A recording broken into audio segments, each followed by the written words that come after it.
এইটো আমি সকলোৱে জানো যে বিশ্বৰ আটাইতকৈ ঘাতক দানৱ হৈছে মহ, কাৰণ মহে আমাক যেতিয়াই তেতিয়াই কামুৰি থাকে আৰু শৰীৰত বেমাৰৰ বীজাণু বিয়পায়। গৰমকালিৰ কথাটো দূৰৰে কথা, আমাক ঠাণ্ডাকালিও প্ৰায় মহে কামুৰিয়ে থাকে আৰু এই মহে কামোৰাৰ ফলতে বিশ্বত প্ৰতি বছৰে লাখ লাখ মানুহৰ মৃত্যু হয়। কিন্তু আপুনি জানেনে এই পৃথিৱীত মহৰ প্ৰজাতি কিমানটা আছে? মহে কামোৰাৰ ফলত আমাৰ বিষ আৰু খজুৱতি কিয় অনুভৱ হয়? মহে এবাৰত কিমান কণী দিয়ে?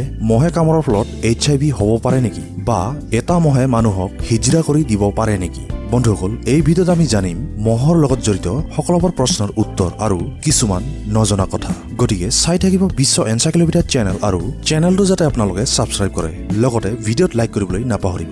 এতিয়া ভিডিঅ'টো আৰম্ভ কৰোঁ আহক। বন্ধু, আপুনি জানি আচৰিত হ'ব যে এই পৃথিৱীত প্ৰায় ৩৫০০ৰো অধিক মহৰ প্ৰজাতি আছে। ইয়াৰ ভিতৰত কেৱল ৪০০ প্ৰজাতি আমাৰ ভাৰতত আছে। সাধাৰণতে মহে ফল আৰু ফুলৰ ৰস খাই জীয়াই থাকে, কিন্তু মাইকী মহে কণী দিবলৈ তেজত থকা প্ৰটিনৰ দৰকাৰ হয়। সেইকাৰণে আপুনি জনা দৰকাৰ যে আপোনাক যিটো মহে কামুৰি আছে সেইটো এটা মাইকী মহ। মতা মহে মানুহক কেতিয়াও নাকামুৰে। মতা মহে কেৱল ফুলৰ ৰস খাই জীয়াই থাকে। এবাৰ মাইকী মহে তেজ খোৱাৰ পিছত কেইদিনমান সম্পূৰ্ণ জিৰণি লয় আৰু তাৰ পিছতহে ইয়ে কণী দিয়াৰ বাবে সাজু হয়। এটা মাইকী মহে নিজৰ ওজনৰ ৩ গুণতকৈ অধিক ওজনৰ তেজ খাব পাৰে। এজন সুস্থ ডেকা মানুহৰ শৰীৰত থকা সম্পূৰ্ণ ৰক্তখিনি ১২ লাখ মহে 10 মিনিটৰ ভিতৰত সম্পূৰ্ণ খাই শেষ কৰিব পাৰিব। এটা কথা জানি আপুনি আচৰিত হ'ব যে মহে মানুহৰ তেজ খাই সিমান ভাল নাপায় যিমান জানোৱাৰ আৰু পশু পক্ষীৰ খাই ভাল পায়। এতিয়া আপুনি ভাবক যে জানোৱাৰ আৰু পশু পক্ষীয়ে আমাতকৈ যে কিমান মহৰ কামোৰ খায়। আপুনি এইটো কথা জানেনে যে মহৰ দাঁত নাথাকে? ই মানুহৰ ৰক্ত খাবলৈ ইয়াৰ মুখত থকা দীঘলীয়া নলী এডাল ব্যৱহাৰ কৰে আৰু সেই নলীডালক প্ৰপচিছ বুলি কোৱা হয়। মাইকী মহে এবাৰত ৩০০ কণী দিয়ে আৰু ই সম্পূৰ্ণ জীৱনকালটোত ৩বাৰ কণী দিয়ে। মহৰ নলা নৰ্দমা জমা লাগি থকা পানী, ৰদ নপৰা ঠাইৰ জমা লাগি থকা পানী কণী দিয়াৰ বাবে আটাইতকৈ উত্তম ঠাই।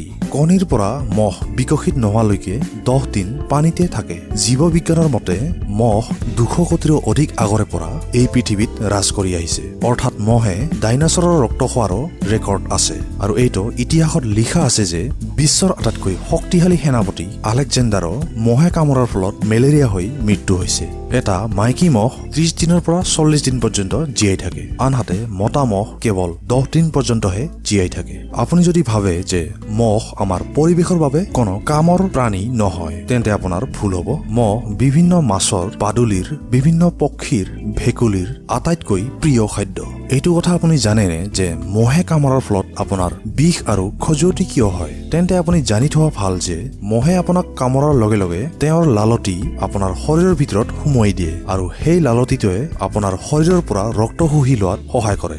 আপুনি এইটো জানি বহুত আনন্দিত হ'ব যে মহে কামোৰাৰ ফলত কোনো HIV বা AIDS নহয়। আজিলৈকে মেডিকেল চাইন্সে এনে কোনো প্ৰমাণ উলিয়াব পৰা নাই যে মহে AIDS বিয়পায়। কিন্তু এইটোৰ সন্দৰ্ভত এটা কথা মোৰ মনলৈ আহে, AIDS নিবিয়পাৰ কাৰণ এইটো হ'ব পাৰে যে মহ এটাৰ জীৱনকালত কেৱল এজন মানুহৰহে মহে তেজ খায়। অৰ্থাৎ আপুনি যদি এটা মহক তাৰ সম্পূৰ্ণ মন পছন্দ মতে ৰক্ত শুহিবলৈ দিয়ে, সেই মহে তাৰ জীৱনকালত আন কাৰো ৰক্ত খাবলৈ আৰু নাযায়।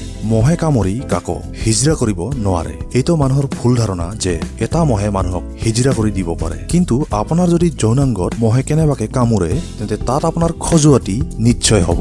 তো বন্ধুসকল, মোৰ আজিৰ ভিডিঅ'টো ইমানে। আশা কৰিছো ভিডিঅ'টো আপোনালোকে ভাল পাইছে আৰু ভিডিঅ'টোৰ পৰা নিশ্চয় কিবা এটা জানিব পাৰিছে। আকৌ লগ পাম অন্য এটা ভিডিঅ'তে। আজিলৈ ধন্যবাদ বন্ধুসকল।